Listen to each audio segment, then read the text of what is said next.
እንኳን ወደዚህ ቻናል በሰላም መጣችሁ። ለዛሬ የምንወያየው ጉዳይ በጣም አስደናቂና አስፈላጊ ነው። የአምስተኛ እስከ 8ኛ ክፍል የእንግሊዘኛ መጽሐፍ በትክክል ለተማሪዎች የተዘጋጀ ነው ወይስ ተማሪዎችን እየጎዳ ነው የሚሉትን ጉዳዮች በጋራ እናያለን። መጨረሻም እናንተም የራሳችሁን አስተያየትና ፍላጎት ጥቆማ ትሰጣላችሁ ማለት ነው።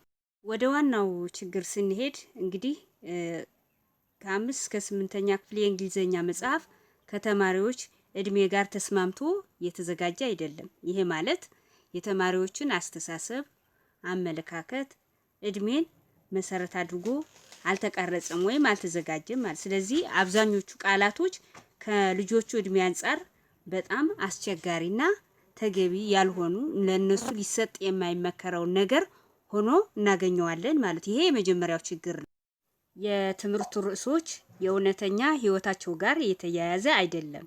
ይሄ ማለት ከሌላ አገር ዝም ብሎ ኮፒ ተደርጎ ተገልብጦ የመጣ ነገር ነው ማለት ነው። ተማሪዎቹ ላይ ሊያሳድር የሚችለው ከፍተኛ ተጽዕኖ ይኖረዋል። ለምሳሌ ትምህርቱ በቀላሉ አይረዳቸውም፣ ያው ድካም ይሰማቸዋል።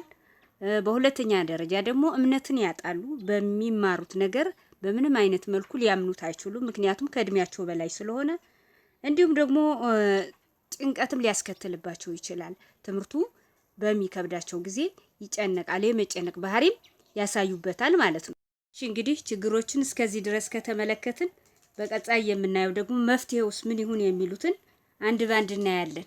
ሁለተኛ ደረጃ ትምህርቱ ቀለል ባለ በሚገባቸው መልኩና እውነተኛ ህይወታቸው ጋር የተዛመደ ሊሆን ይገባል ማለት ነው። እንዲሁ በመጨረሻም ደግሞ ተማሪዎቹን መሰረት ያደረገ በአብዛኛው የመምህሩን ተሳትፎ ማጠናከርና ሰፊ ጥናቶችን ማድረግ ያስፈልጋል ማለት ነው። ከ5 እስከ 8 የሚገኙ መሻሻል ያስፈልገዋል።